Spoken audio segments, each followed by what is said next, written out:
La question qui se pose également, est-ce que c'est durable? Durable au sens économique du terme, durable au travers de maîtrise de la technologie. Est-ce que nous participons? Effectivement. Deuxième diapo, une solution également qui est beaucoup plus récente, qui consiste, bon, pour ceux qui sont un peu familiers de l'ingénierie des réseaux, c'est le modèle cellulaire. C'est-à-dire, c'est le modèle de ce qu'on utilise actuellement dans Vallée Brevet. Vous avez plusieurs antennes qui couvrent des zones, des zones, des zones. Mais sauf que là, ça se fait directement à partir du satellite. En fait,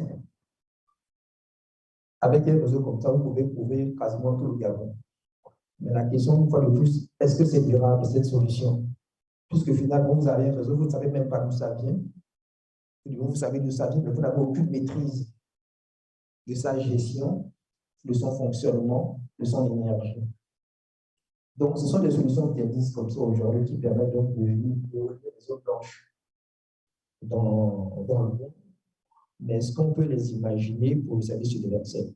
Nous, à l'ARCEP, nous réfléchissons pour voir tous les aspects contractuels, maintenance, durabilité et surtout modèle économique. Parce qu'il ne faut pas tout le monde mettre un réseau qui va marcher 3 mois pour que ce soit durable. Donc voilà un peu donc, la fin de mon propos, qui consiste donc à vous présenter qu'est-ce qu'on peut faire, ou qu'est-ce qui est déjà fait aussi pour permettre de connecter tout le monde à Internet.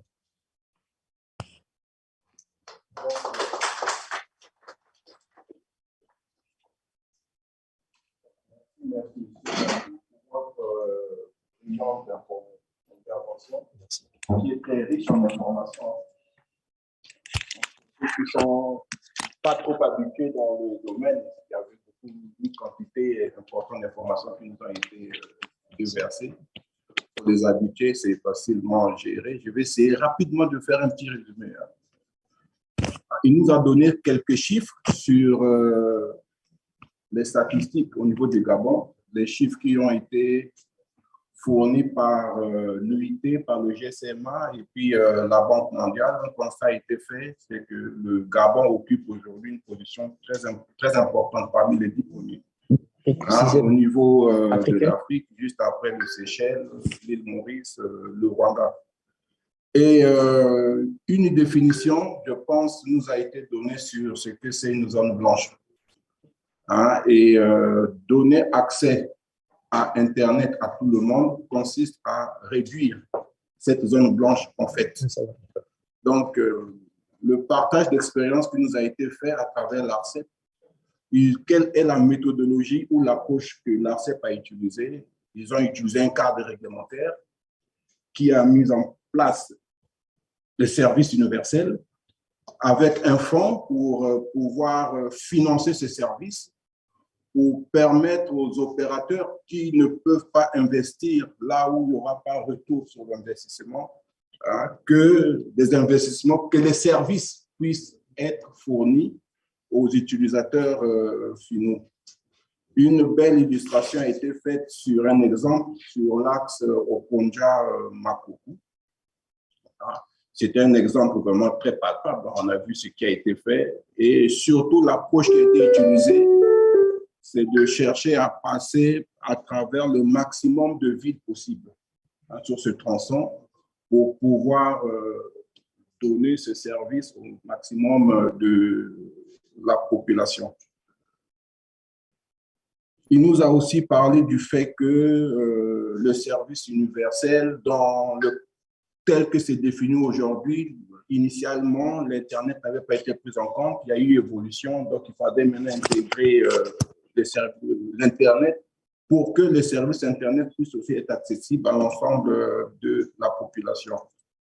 Le rôle de l'ARCEP nous a été donné, le rôle des fournisseurs d'accès Internet, des opérateurs, sans oublier les associations des consommateurs que nous sommes, a été donné.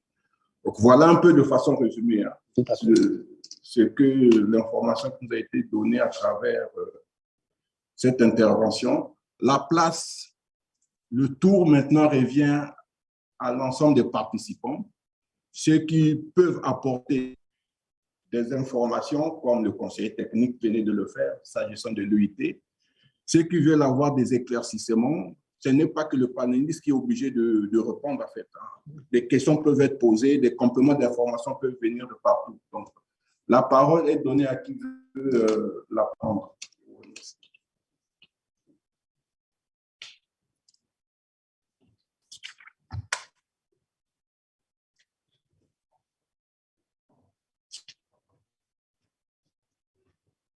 Bonjour à tous. Je m'appelle Madame Jafet. Donc, je m'excuse déjà parce que je suis arrivée en retard. Parce que le panéliste, quand il parlait des habitants, la couverture au niveau des habitants. Mais moi, je me demande, est-ce que l'ARCEP a prévu quelque chose pour les établissements? Ou bien les établissements vont rentrer aussi chez les... Parce que vous avez parlé des habitants, c'est-à-dire on va couvrir, par exemple, Makoko jusqu'à Okonja, nous aurons 93 000 habitants. Bon. Mais est-ce qu'au niveau des établissements, vous avez pensé aux établissements qui sont vraiment reculés? Quelle est la solution? Est-ce que l'ARCEP a pensé aux établissements? C'est ma question, merci. Je propose qu'on prenne une série de 3 questions. Après, l'intervenant pourra... Il y aurait une deuxième question.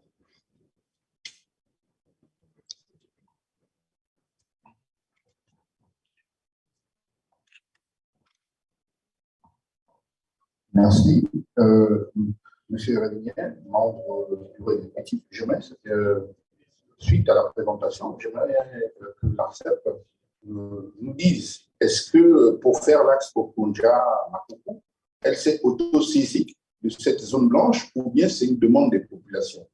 C'est-à-dire que, est-ce que l'ARCEP a constaté que dans cette zone, il n'y a pas de réseau et elle s'est levée avec le Fonds universel pour mettre en place ce projet, ou bien il y a eu une demande des populations par rapport à ce besoin pour pouvoir la réaliser? Parce que tout à l'heure, lors de la présentation, on a vu qu'il y avait plus de 2000 villages qui n'avaient pas de réseau au Gabon. Est-ce que ce sont les villageois qui doivent se lever pour faire la demande à l'ARCEP pour essayer de mettre en place une couverture, ou bien l'ARCEP a un projet, un programme de déploiement échelonné dans le temps pour cela? Merci.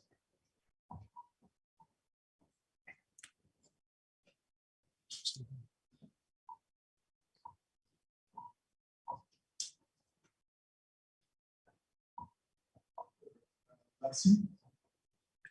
Tout à l'heure, on a défini que dans le cadre réglementaire que le Gabon a mis en place, on a prévu un mécanisme que là où les opérateurs ne sont pas présents, le plus souvent les opérateurs que nous connaissons, Gabon Télécom, RTL, GVA, le dernier arrivé, ainsi que certains fournisseurs d'accès Internet, ils ne choisissent que là où il y a un business florissant, donc les grandes villes.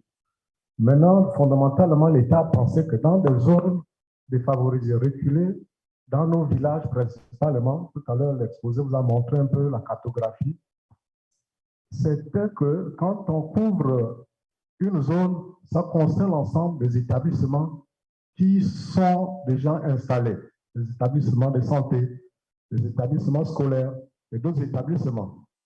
Donc, ces zones-là sont aussi couvertes dans le cadre du service civil, puisqu'ils sont intégrés dans les activités d'une zone, l'ensemble des établissements.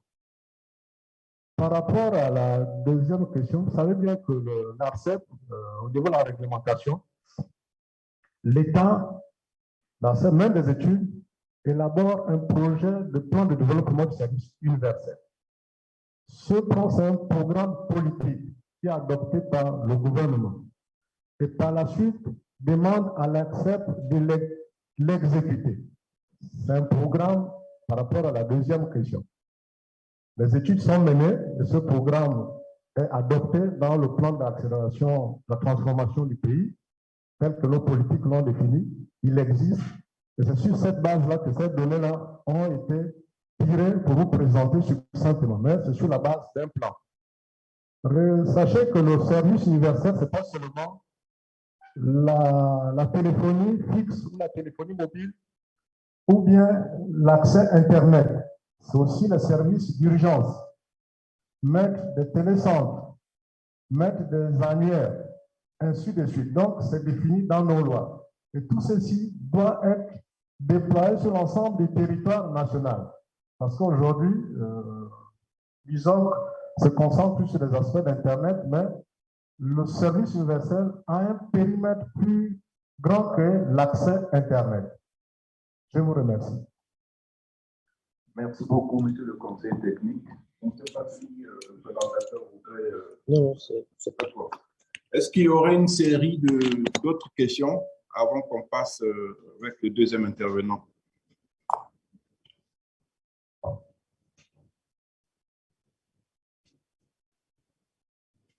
Madame le modérateur.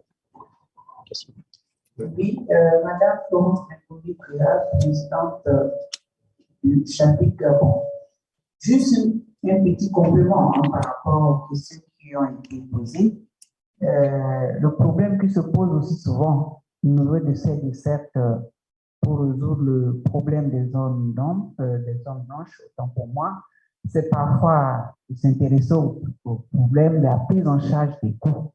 Est-ce que c'est, comment dire, gratuit? Il faudrait que vous nous présentiez un peu d'éclaircissement de ce côté aussi. Et je profite pour vous remercier pour votre brillante présentation. Merci.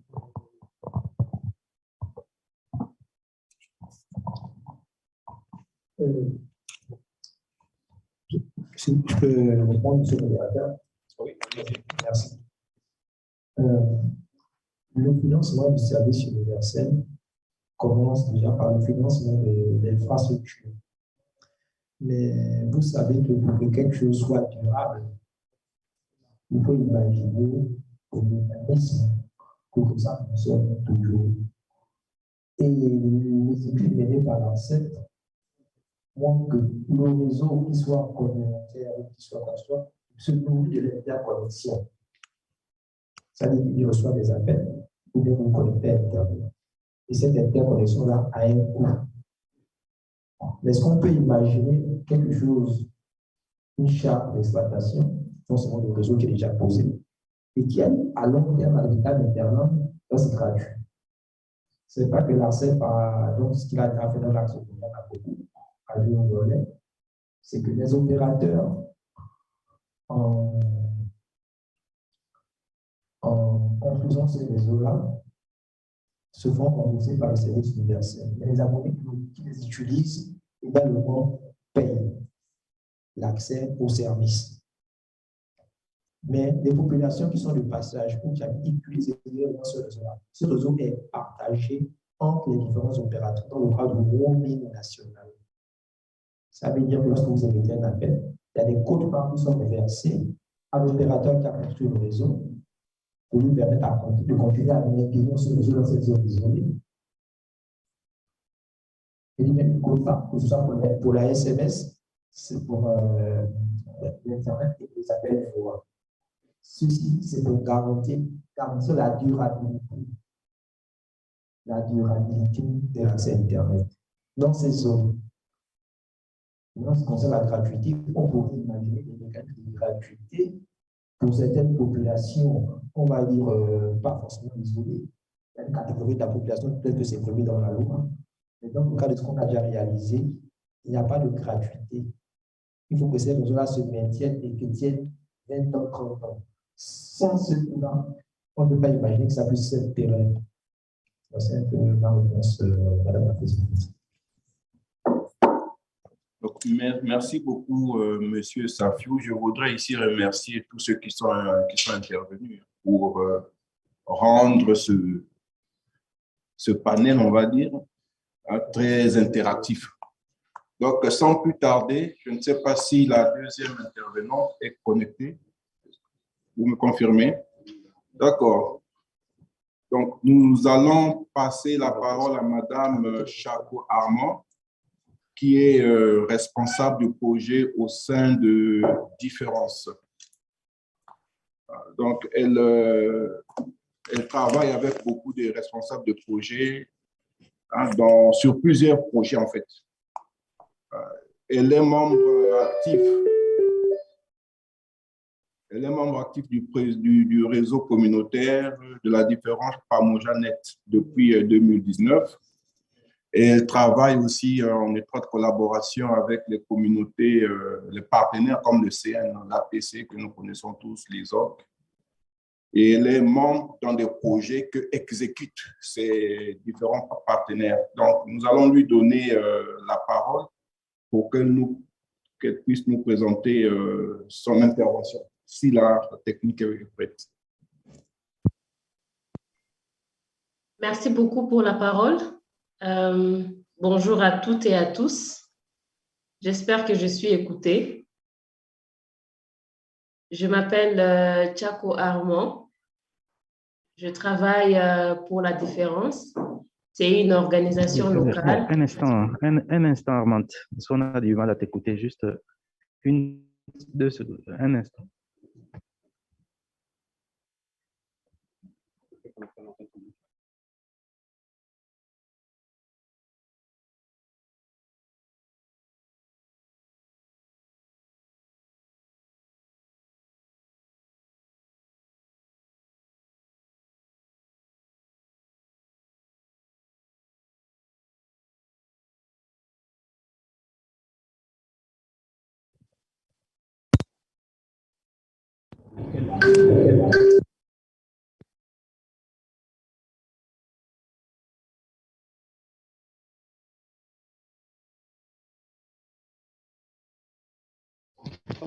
Oui, Armand, tu peux parler.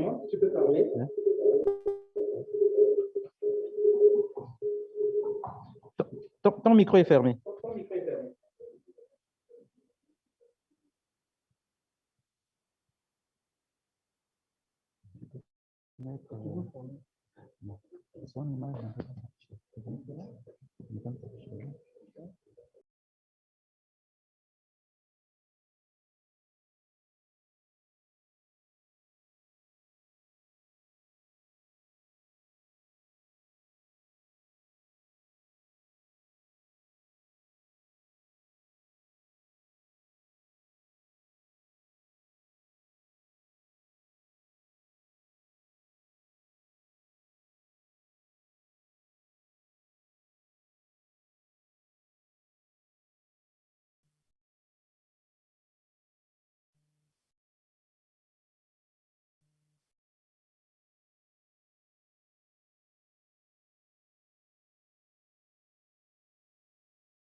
Ok, c'est parfait, tu peux parler.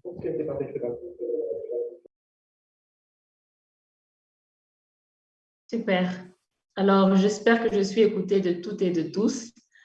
Bonjour, moi je m'appelle Tchako Armand. Je suis congolaise de la RDC et je vous parle depuis l'est du pays, particulièrement dans la ville de Bukavu, où je travaille pour le compte de La Différence, qui est une organisation non gouvernementale locale ici à Bukavu. Et nous sommes dans différents secteurs de développement, notamment l'agriculture, la technologie et la prise en charge des jeunes entrepreneurs dans un programme qu'on appelle Acceleration Program. Alors pour moi, c'est vraiment un plaisir d'avoir reçu le mail de Michouki qui m'a demandé de partager un peu notre expérience de Pamoja.net, qui est un réseau communautaire avec le soutien de La Différence et bien sûr de ISOC et de APC, Association for Progressive Communication. J'ai été élue peer member dans le projet de APC depuis 2018 j'ai eu la chance de participer à certaines activités en Afrique, notamment les voyages au Kenya, en Tanzanie, en Ouganda, où j'ai pu rencontrer d'autres réseaux communautaires pour comprendre comment ils fonctionnent. Et c'est sur base de cela que nous avons pu construire un modèle de sustainability pour notre réseau communautaire qui se situe sur une île appelée île d'Idjwi. C'est dans la province du Sud Kivu, à l'est de la RDC.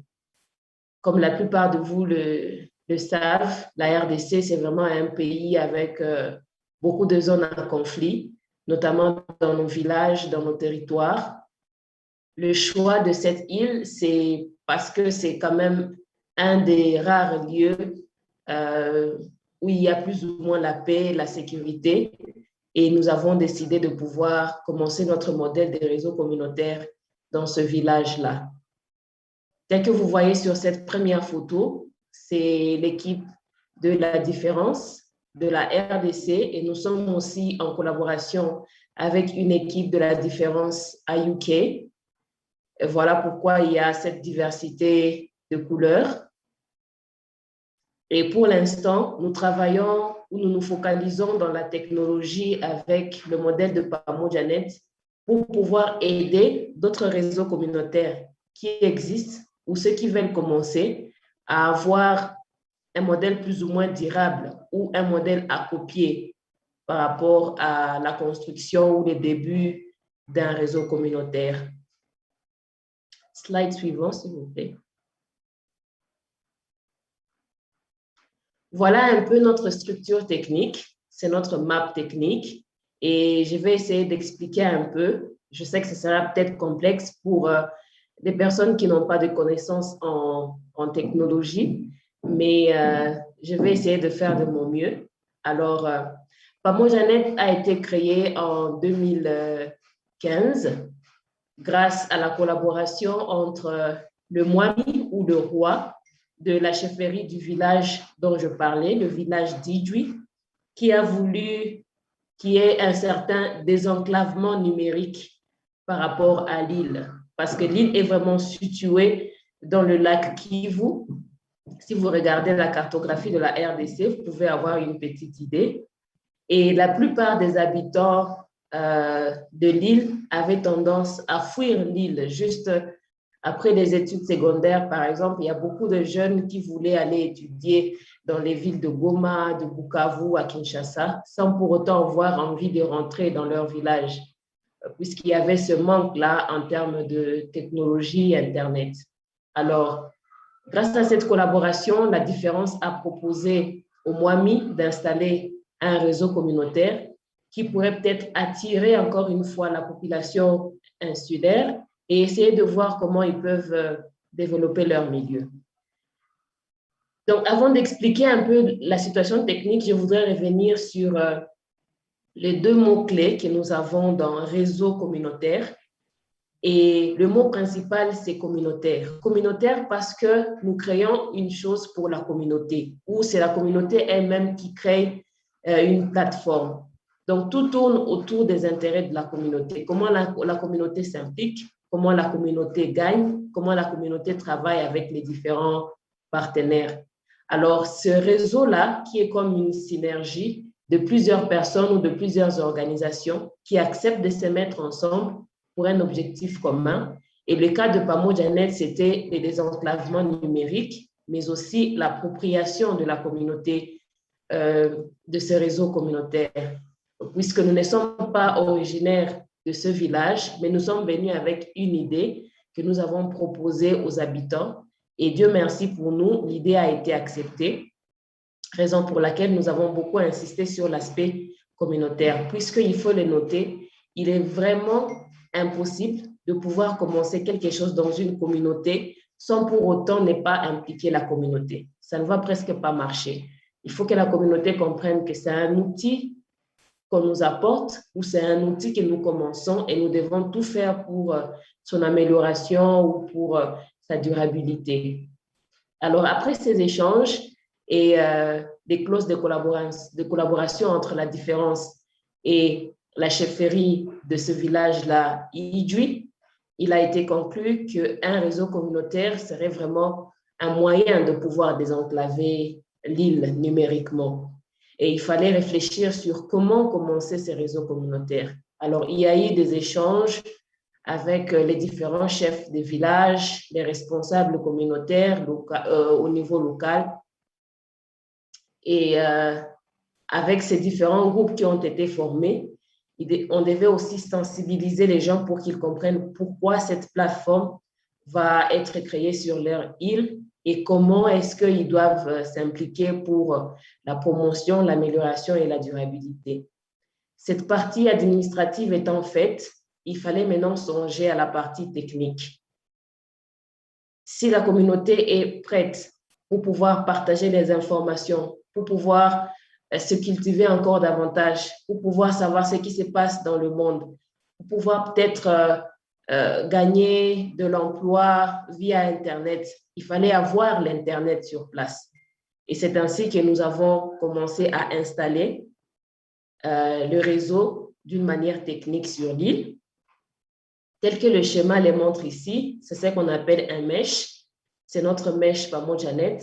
Ça explique l'origine de la connexion que nous avons jusqu'aux différents clients. Vous pouvez voir des petites maisonnettes qui sont construites là et d'autres qui sont en forme d'antenne. Ce sont des différentes antennes que nous avons installées. Nous avons l'antenne principale qui est située sur une colline et qui a la possibilité d'avoir un line sight avec d'autres antennes, des petites antennes que nous avons installées dans différents villages. Et c'est grâce à ça que nos différents partenaires au niveau local sur l'île arrivent à se connecter. Nous les connectons avec des hotspots, avec des routeurs que nous installons sur leur lieu de travail, mais aussi nous créons des kiosques qu'on appelle Pamojanet, tels que vous voyez à côté sur la photo. Nous avons au moins 3 kiosques au niveau de l'île d'Idjwi. Et sur ces petits kiosques, c'est une connexion gratuite que nous offrons à la communauté. Puisque vous allez vous rappeler le slogan, parmi les slogans de ISOC, c'est de connecter les non connectés. Alors, ce que nous faisons dans les systèmes de Pamojanet, les différents clients qui ont accepté de soutenir, notamment les organisations locales ou les hôtels ou les hôpitaux qui acceptent d'utiliser aussi nos services en contribuant à l'achat de la bande passante, ils aident aussi indirectement la communauté incapable de s'offrir cette connexion tout le temps, de se connecter gratuitement de 16h jusqu'à tard dans la nuit. Voilà un peu le système que Pamojanet utilise et nous essayons de faire de notre mieux pour accentuer ou pour multiplier beaucoup d'efforts afin d'arriver vraiment à donner un service de très, très bonne qualité, que ce soit à la population qui en profite gratuitement ou que ce soit à nos partenaires, les business locaux qui nous aident à payer la bande passante. Slide suivant.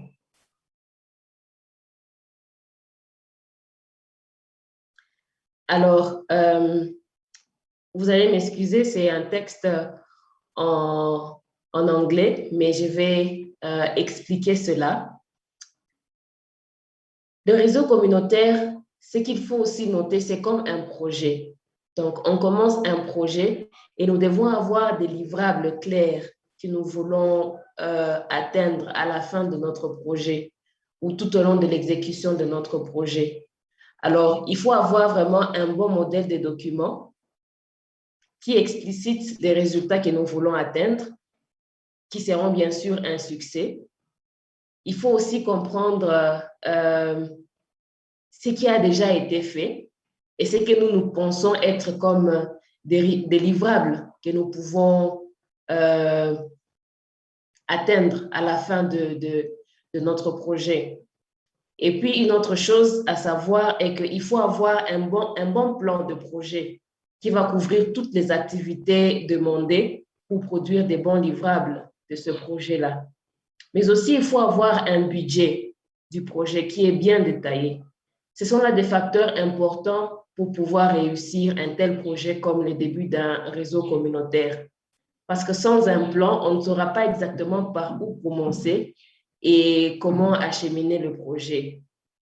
Et puis, il faut aussi avoir un comité de gestion. Comme je l'ai dit au départ, c'est mieux de toujours travailler avec la communauté. Si vous êtes externe de la communauté, vous devez vous associer avec ceux-là qui sont dans la communauté, qui vont vous permettre de vous familiariser aux infrastructures, à leur mode de vie, à leurs besoins, parce qu'on peut pouvoir amener un outil, penser à amener un outil utile à la communauté au moment où ce n'était pas ça vraiment le besoin. Alors, il faut avoir un comité de gestion qui peut être mixte si l'équipe qui vient installer un réseau communautaire ne fait pas partie de cette communauté. Mais si c'est la communauté elle-même, alors tant mieux, parce que la communauté saura comment s'organiser. Voilà un peu ce que explicite ce slide par rapport au début de la construction d'un réseau communautaire. Slide suivant. Alors, je le disais, c'est comme un projet que l'on commence. Nous savons déjà ce que nous devons livrer, c'est d'avoir un réseau communautaire qu'il faut améliorer et qui sera stable. Mais comment commencer cela? Dans notre modèle, la différence Pamo-Janet de notre management system, nous avons ce qu'on appelle un Project Deliverable Specification. C'est un document qui permet à chaque project manager de commencer à réfléchir livrable par livrable comment cela va se faire sur terrain.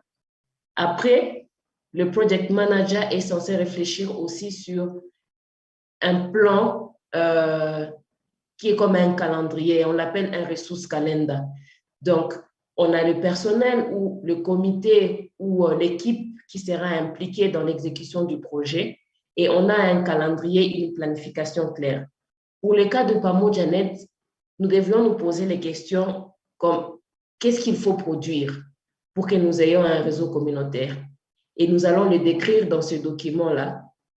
Nous devons avoir un comité de gestion qui est composé peut-être des chefs de village, des chefs de quartier et des autorités locales. Nous devons avoir un budget bien clair, bien développé pour les différentes activités sur terrain. Nous devons réfléchir sur l'implémentation technique du réseau communautaire, installer les antennes, voir quel équipement il faut avoir. Cela découle de la question « what to produce ». Qu'est-ce que nous devons livrer à la fin du projet? Ensuite vient la question « how to produce », c'est-à-dire comment on va le faire. Et comme je disais, c'est avec ces ressources calendar que nous saurons « ok, tel livrable a besoin de 5 activités ». Et ces 5 activités sur terrain demandent que nous fassions ceci, ceci, ceci. C'est très important pour le chef de projet de pouvoir spécifier cela dans un tableau qui est clair et qui lui permettra à chaque fois de faire le suivi et l'évaluation de l'évolution de son projet ou de la création de son réseau communautaire. Il faudra aussi spécifier quand le faire. C'est le when to produce. Alors, si par exemple, avec ce webinaire, il y a quelqu'un dans l'Assemblée qui décide de commencer un réseau communautaire, il doit se fixer dans les temps et dans l'espace. C'est dans tel village que je vais aller, je vais commencer en avril et il faut que j'arrive en décembre en ayant déjà une base qui est vraiment claire pour pouvoir continuer avec le réseau communautaire. Et cela vous permet de schedule. Cela vous permet de diviser les heures ou le temps par semaine et par mois pour savoir chaque activité doit prendre par exemple 2 jours ou 3 jours et l'équipe doit être en mesure de finaliser l'activité. Voilà un peu le guide que Pamo-Janet utilise pour la continuité du projet parce que pour l'instant, nous sommes dans la phase de la durabilité maintenant. Nous avons fini la phase de l'ideation, c'est-à-dire les idées, comment on va le faire. Nous avons fini la phase d'inspiration, on a commencé un modèle, nous avons déjà implanté, c'est l'implementation, et maintenant nous sommes dans le sustainability qui est la durabilité. Slide suivant. Alors, comme je le disais, c'est dans le temps qu'il faut réfléchir pour commencer un réseau communautaire. Je rentre toujours sur l'exemple de quelqu'un qui peut être là dans l'Assemblée et veut commencer un réseau communautaire, comme mon prédécesseur l'a dit dans son intervention, il y a un village, je pense, où on a parlé des progrès qui ont été faits en termes de connecter les non connectés. Alors, on garde toujours en tête que c'est un projet que l'on commence et que nous devons faire une installation technique, mais que nous devons aussi initier ou encadrer, training, former les gens. Et c'est ce que vous voyez comme première case là. Initial technique installation of community network and initial training of people. On ne sait pas amener quelque chose aux gens et ils ne comprennent pas c'est quoi. Comme je l'ai dit au départ, c'est toujours ça la base. Expliquer, sensibiliser, que les gens s'approprient. Et lorsque vous êtes sûr de cela, alors vous pouvez déjà commencer à penser à l'installation technique. Ne vous en faites pas, commencer un réseau communautaire, on peut bien sûr commencer par 0 francs parce que c'est la communauté qui se met ensemble et réfléchit sur des idées et commence à concevoir des projets. L'idéal est toujours d'avoir à la base un projet qui est financé et là, on sait qu'on est en train de planifier des activités qui seront exécutées puisque cela demande des moyens financiers. Raison pour laquelle dans d'autres pays frères que nous avons visités comme le Kenya, l'Ouganda, la Tanzanie, on sent que le gouvernement s'implique, on sent que le gouvernement soutient de telles initiatives. C'est les challenges dans lesquels nous sommes en ce moment en RDC.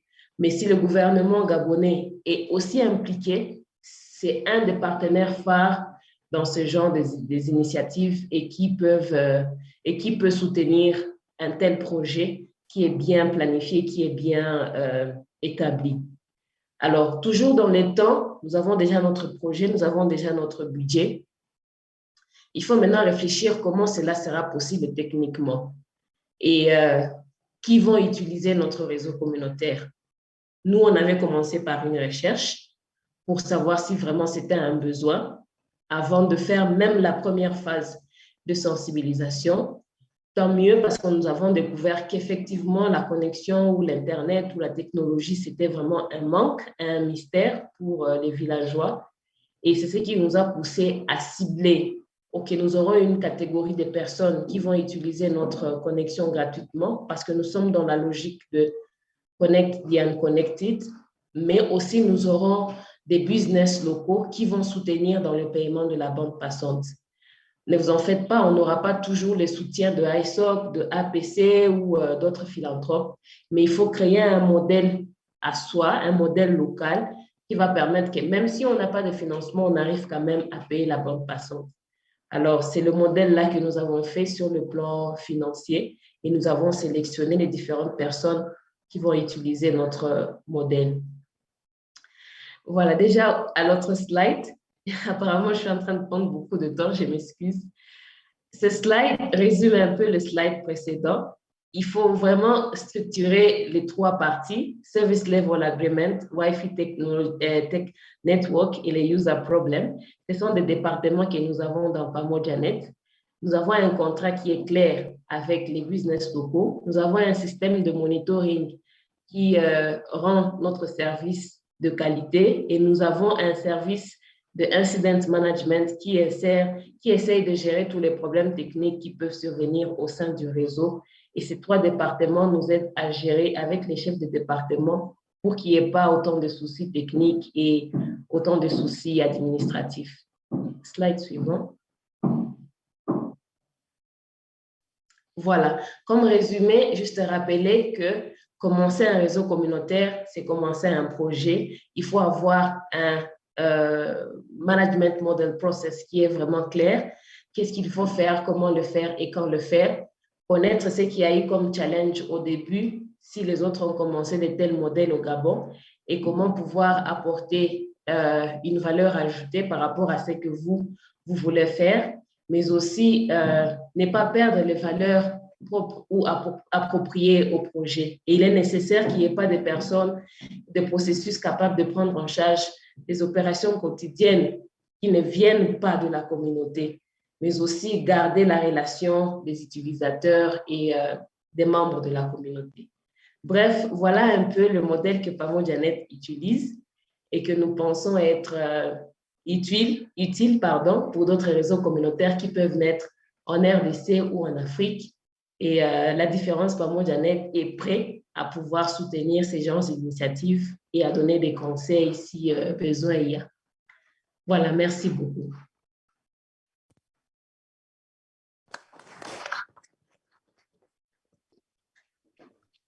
Donc ici, remercie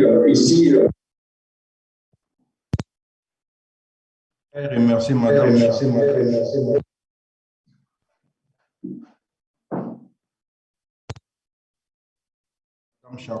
Chako Armand pour sa brève présentation. Elle nous a présenté un réseau, un exemple typique d'un réseau communautaire, hein, surtout lorsqu'on voit la zone géographique où ce réseau a été installé.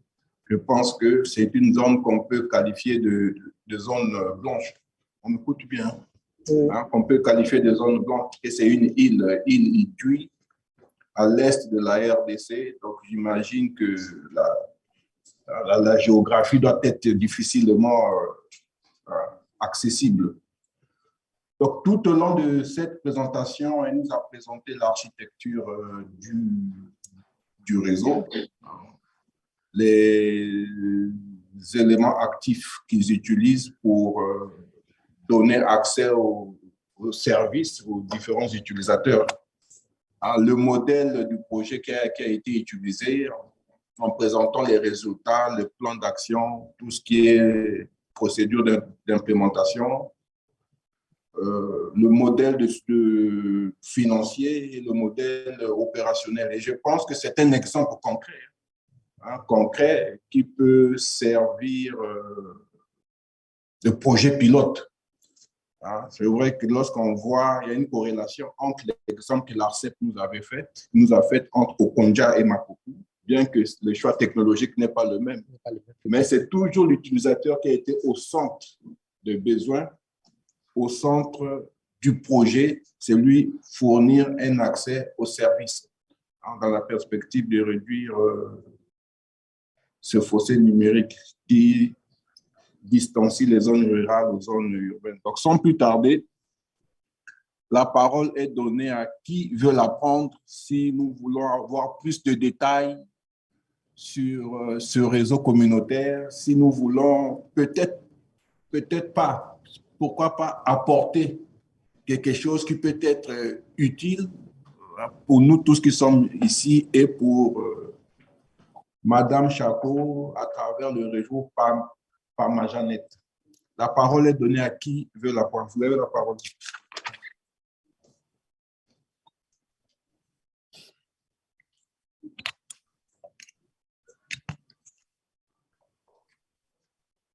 Merci, monsieur le modérateur. Je suis Denis Montego Savo, enseignant-chercheur à l'Université au Maroc au département de sociologie. Je trouve un trait commun, d'ailleurs c'est pour cela qu'on les a proclamés cette intervention dans le même contexte. Alors, le point commun qu'il y a entre l'on vient de suivre, c'est que ça pose un problème d'accessibilité, d'accès, de possibilité d'accès à Internet. Mais bien que ça concerne la production dans sa configuration presque générale, il serait bien que l'on soulève la question particulière de l'accès des zones désenclavées. L'accès des zones désenclavées et la question qu'on peut poser au Gabon par rapport à ces zones désenclavées et en rejoignant également une question qui a été posée tout à l'heure qui concernait ce qu'on fait en termes de réalisation ou plutôt de projet, ce qu'on met en place, ce qu'on pense comme projet, qu'on met en œuvre en tenant compte plutôt concernant les populations scolaires. Alors, il n'y a pas si longtemps que cela, la Banque mondiale, le cabinet McKinsey, etc., ont mené des études qui ont montré que les zones, si on parle en termes de villages, les zones désenclavées ou les villages désenclavés sont nombreuses. En termes statistiques, 70% des villages au Gabon sont enclavés. Donc, on peut imaginer que l'enclavement numérique est beaucoup plus accentué du fait d'un certain nombre de paramètres, de facteurs, notamment le taux d'alphabétisation insuffisant dans ces zones-là, etc. Alors, mais en même temps, il y a des écoles là-bas. Il y a des écoles là-bas. La question qu'on pose à ARCEP, particulièrement en regardant l'exemple de Pamela Net, est-ce qu'on peut avoir une lecture plus ou moins précise, sinon suffisamment précise, sur ce qu'on appellerait la carte d'enclavement de certaines catégories de population, d'enclavement numérique, on entend, de certaines catégories de population, comme les élèves. Et on se rappelle bien qu'on est en pleine crise Covid-19 et que le gouvernement avait préconisé que les enfants apprennent via Internet. Voilà. Qu'il y ait des enseignements qui soient organisés en s'aidant de l'outil Internet. Or, le désenclavement scolaire numérique est un problème très profond, très complexe au Gabon. Comment les politiques publiques peuvent-elles prendre en charge, puisque ARCEP est un opérateur de l'État, peuvent-elles prendre en charge ou prennent déjà-elles en charge exactement ce problème? Parce qu'on pourrait penser, en paraphrasant, la notion de désenclavement numérique scolaire au Gabon. L'exemple de Pamela nous bien que s'il y a une volonté, on peut penser une politique dans ce sens-là et la mettre en œuvre pour à la fois permettre aux populations les premières concernées dans ces zones-là, notamment les élèves, et en plus au reste des populations, bien entendu.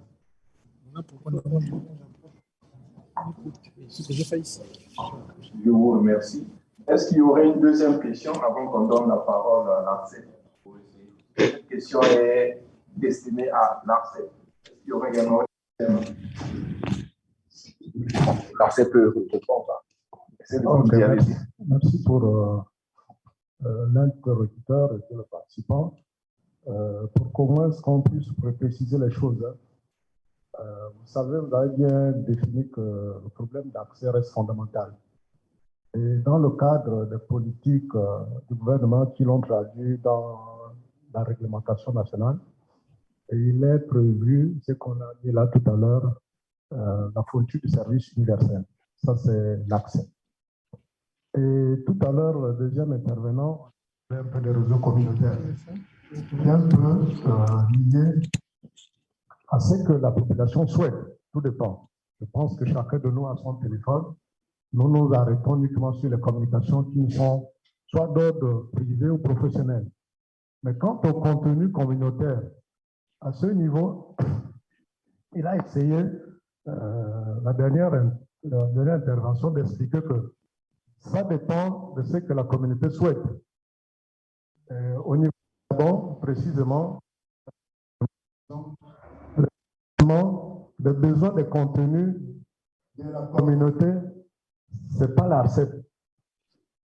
L'ARCEP s'occupe d'assurer l'accès pour que les communautés, là où ils se trouvent, puissent développer leur contenu. Accessible gratuitement, ou bien de façon à ce qu'ils payent quelque chose. Mais sachez que le principe de bien payer n'existe pas. Il y a toujours quelqu'un qui paye. Comme l'a dit madame qui nous a présenté tout à l'heure, qu'en général, la communauté essaie de trouver des financements par des organismes internationaux, comme tout le monde sait le faire, en sollicitant cela. C'est un peu dans ce sens-là que vous avez même parlé de l'UNESCO, de pas mal d'organismes qui viennent en aide au niveau des établissements pour que l'accès au contenu numérique soit certainement gratuit. Mais derrière, il y a quelqu'un qui paye.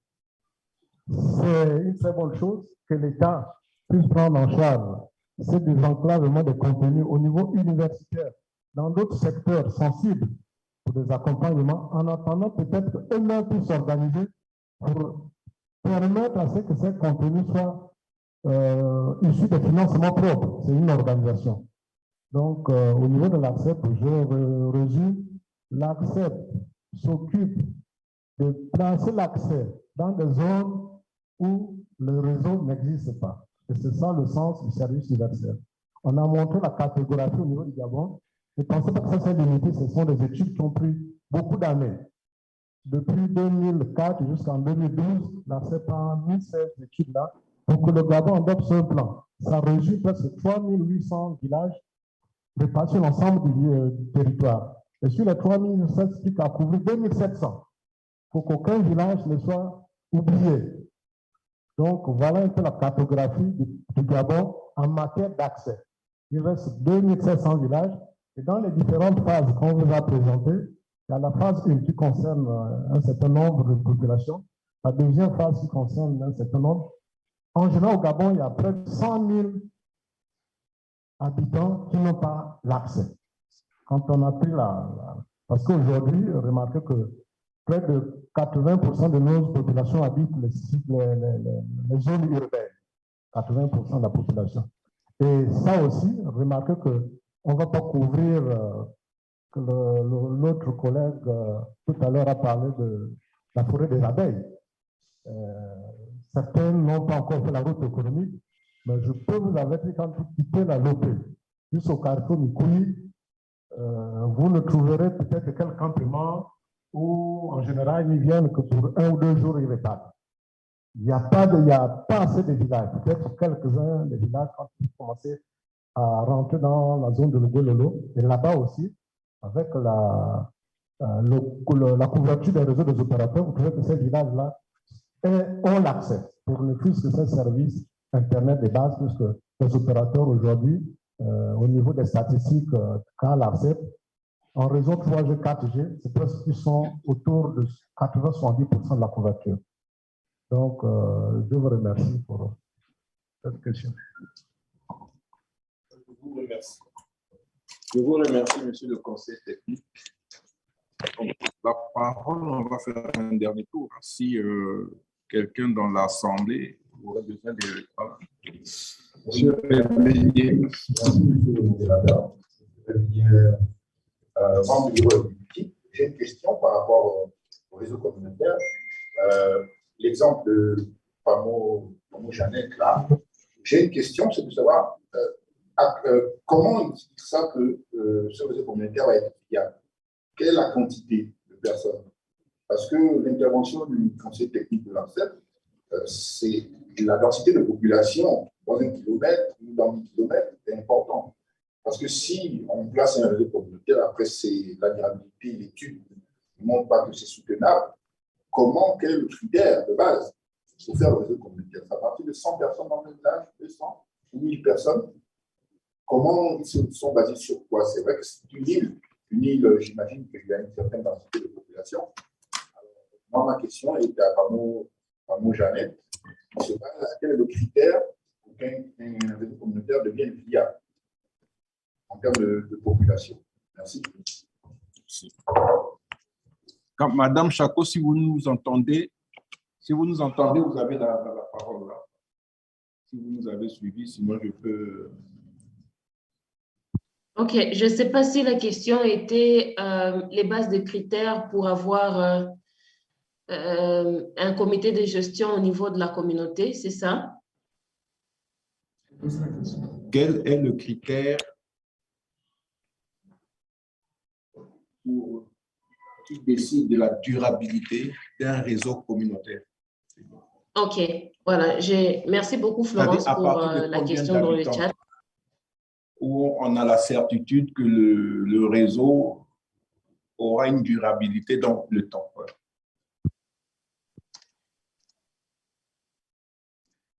Ok, j'espère que vous m'écoutez. Je ne sais pas si Florence a ouvert mon micro. Vous m'écoutez? Moi, je vous entends bien. Je ne sais pas si on vous entend dans la salle. Oui, c'est ça. Est-ce que dans la salle, je suis écoutée? On vous écoute, on vous écoute. Super, merci beaucoup. Alors, le critère pour que le réseau communautaire soit viable. Comme je dis, nous sommes maintenant dans notre phase de durabilité, effectivement, et nous sommes aussi en train d'y réfléchir et d'y travailler. Ce que nous avons fait est que nous avons travaillé sur un statement of work.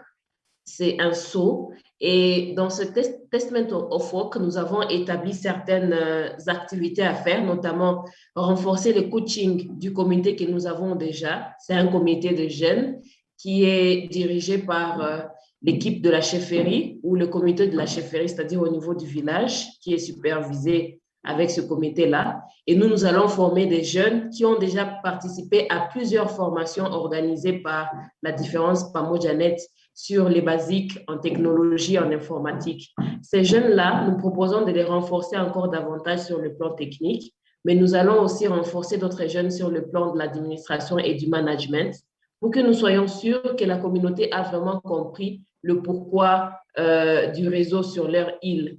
Rappelez-vous que sur le modèle financier, nous avons demandé à ce que les partenaires locaux soutiennent aussi dans le paiement de la bande passante. C'est que nous avons des hôtels qui sont là au niveau de l'île, nous avons des hôpitaux, nous avons des organisations qui sont dans l'agribusiness, etc. Et ce sont des personnes qui ont besoin de l'Internet. Alors, toutes ces organisations-là payent ou contribuent comme ils peuvent au paiement de la bande passante. Et pour nous, c'est une petite assurance dans la durabilité financière parce qu'on peut ne pas avoir des fonds de ISOC ou APC ou autres partenaires, mais il y a quand même ces modèles-là. Et le comité qui sera formé a l'obligation de faire le suivi.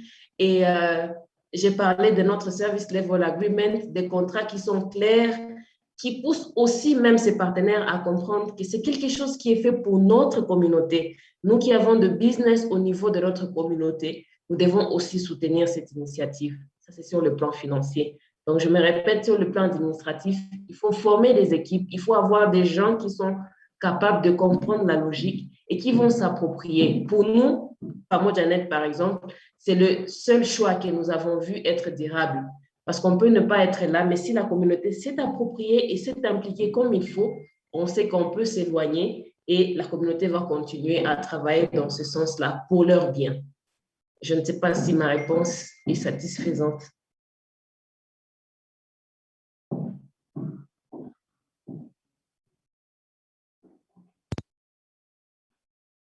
La réponse que vous avez apportée, je peux vous rassurer, M. Révigné qui a posé la question est satisfait. Donc, je pense que, bon, un dernier tour de questions. Oui, monsieur. Une question?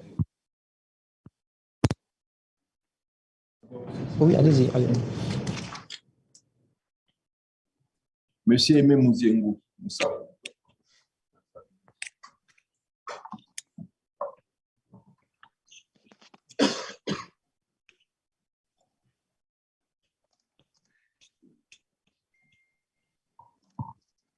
Monsieur le modérateur, merci. Ce n'est pas une question, c'est beaucoup plus une observation, plutôt un commentaire, parce que la panéliste vient de nous expliquer quelque chose de fondamental. À mon modeste sens, elle vient de parler de ce qu'on appelle la connaissance du milieu où on déploie le projet Internet, c'est-à-dire qu'elle a une approche systémique, c'est-à-dire il faut connaître le système que constitue le milieu. Comment il fonctionne? Quelles sont les forces sociales ou les unités sociales qui coexistent à l'intérieur de ce système? À partir de ce moment où, d'un pays à l'autre, on n'est pas dans les mêmes configurations, il faut quand même se rendre compte qu'il y a une nécessité de mettre en place des systèmes ou plutôt des outils Internet dans tous ces milieux-là. Elle vient de nous décrire un milieu où on a des activités économiques. On a du business, mais dans les villages, au Gabon, en général, la configuration économique ou le système économique du Gabon ne permet pas de trouver des zones de business dans nos villages. Et lorsqu'on connaît l'histoire des villages du Gabon, on sait comment ils ont été reconstitués. Donc, les regroupements de villages n'ont pas été faits depuis la coloniale, depuis la fin de la coloniale, à partir de ce critère business, présence d'activité. On ne retrouve que du business dans les zones, dans les villes industrielles, Mounana, etc.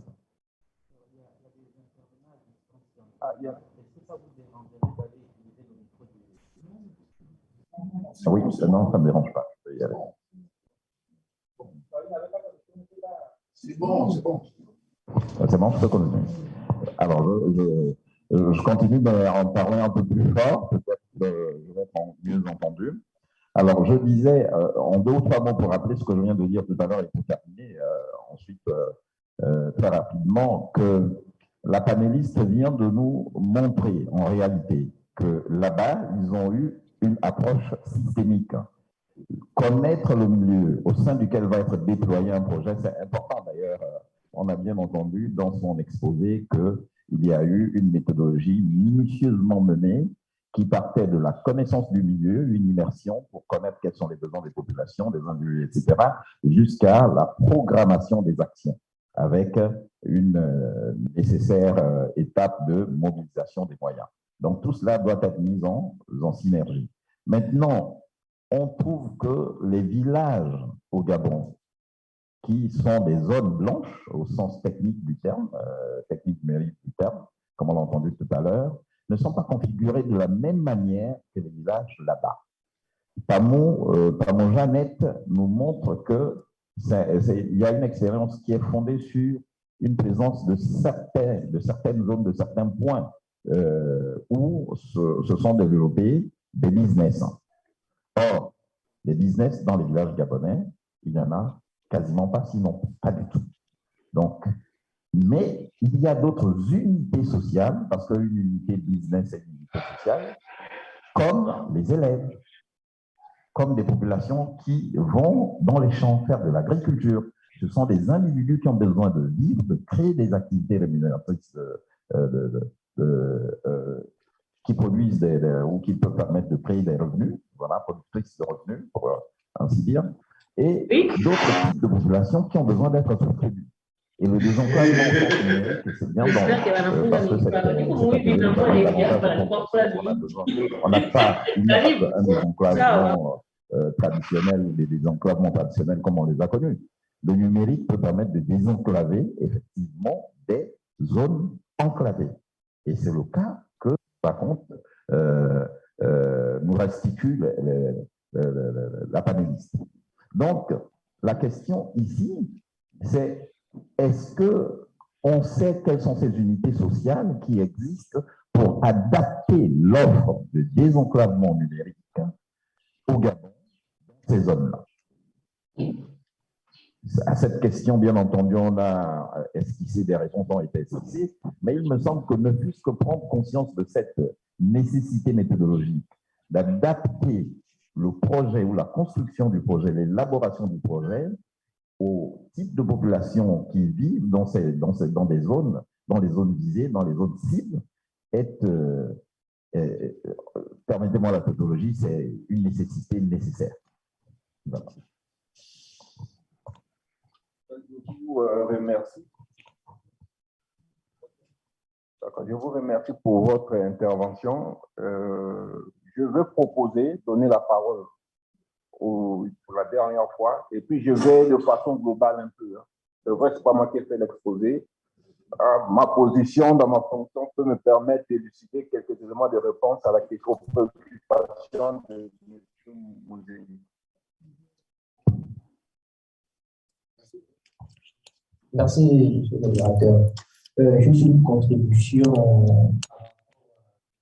à l'effet de la gratuité, de l'accès gratuit à Internet ou aux services de communication en général. Par rapport à la petite expérience que j'ai dans la conception des réseaux, la gratuité de l'accès a un effet direct sur la qualité de service.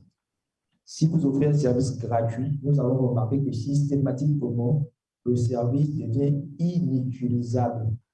Vous allez dire non, augmentons la bonne façon. Vous allez le faire. Au bout d'un certain temps, très rapidement, ce sera à nouveau saturé. Et j'ai 2 exemples concrets que je vais vous présenter rapidement pour ceux qui ont bonne mémoire. Pour le service de base à l'époque, le SMS, je crois que nous étions à Libertis en 2004.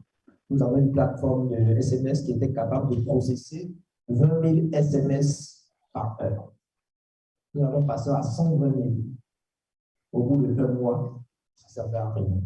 On a dû remettre la tarification. C'est pour vous dire que les solutions gratuites, on se dit, nous tenons encore plus vrai avec l'Internet.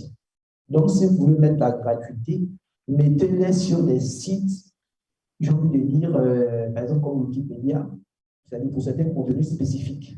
Mais ne faites pas de la gratuité systématique. Ça, ce n'est pas viable à long terme comme la contribution que nous avons fait. Merci beaucoup. Nous sommes très avancés dans le temps. On est obligé d'être beaucoup plus laconique, si je peux me le permettre. Donc, pour revenir un peu sur les deux panels, je pense que les deux intervenants, ça a été très, très, très enrichissant. C'est vrai qu'on peut sembler dire que certaines questions sont restées, je ne dirais pas sans réponse, mais nécessitent d'avoir des compléments d'information. Nous sommes ici, nous sommes tous acteurs de cet écosystème, donc nous pouvons nous échanger les contacts après la fin de ce panel et poursuivre les discussions. Si je peux me permettre, aujourd'hui, comme on dit, comme l'a dit monsieur le conseiller technique, nous avons un cadre institutionnel qui existe au niveau des États.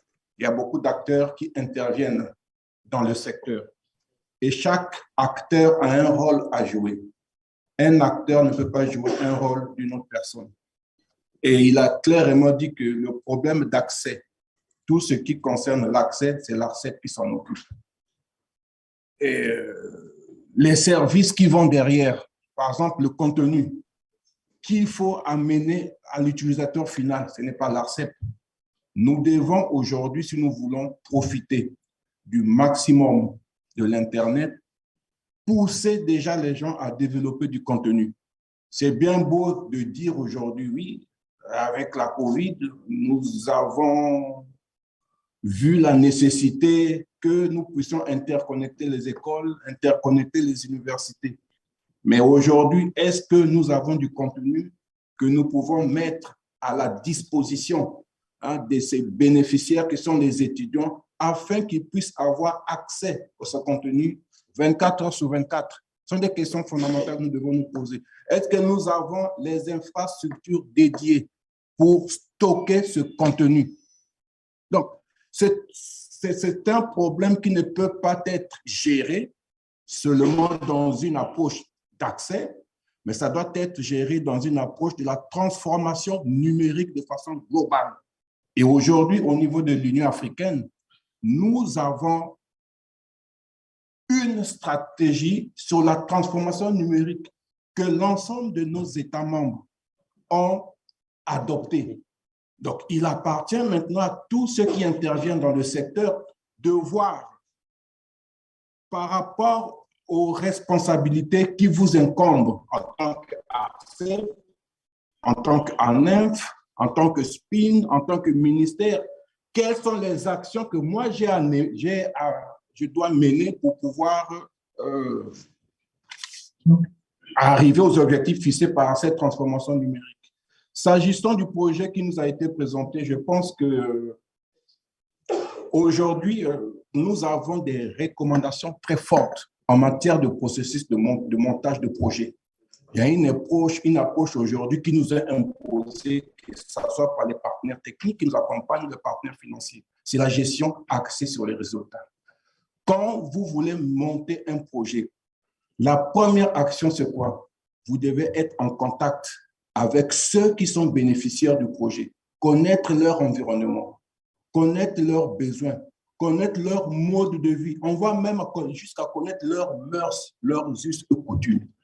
C'est pour que dans le processus de montage du projet, vous puissiez prendre en compte toutes les dimensions.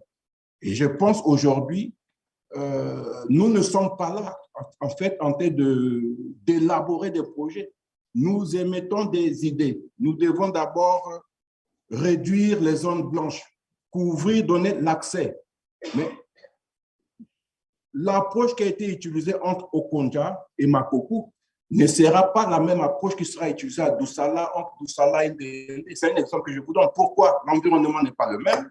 Les acteurs qui interviennent dans la société génératrice des revenus ne sont pas les mêmes. Est-ce que les jeunes sont beaucoup plus là-bas dynamiques dans l'entrepreneuriat? Ce sont des paramètres qui vont être pris en compte pendant une étape qu'on appelle l'état des lieux sur le terrain. Et sur la base de cet état des lieux, des problèmes vont être mis en lumière. Pour ceux qui ont fait un peu de procédure de gestion de projet, vous allez vous rendre compte que c'est l'arbre à problème que vous devez maintenant chercher à faire pour générer des objectifs spécifiques, arriver à l'objectif global. Vous allez générer l'arbre des résultats et ainsi de suite. Comment financer? Et maintenant, aujourd'hui, les partenaires nous obligent à intégrer ce qu'on appelle la durabilité dans le processus de ce projet. Voilà un peu pour résumer. Excusez-moi si j'ai été vraiment long. Donc, c'est sur ces mots-là que nous allons mettre fin à ce panel. Je vais donner le relais à mon frère, monsieur le DG. Je pense que c'est toi qui vas... D'accord. Monsieur le modérateur.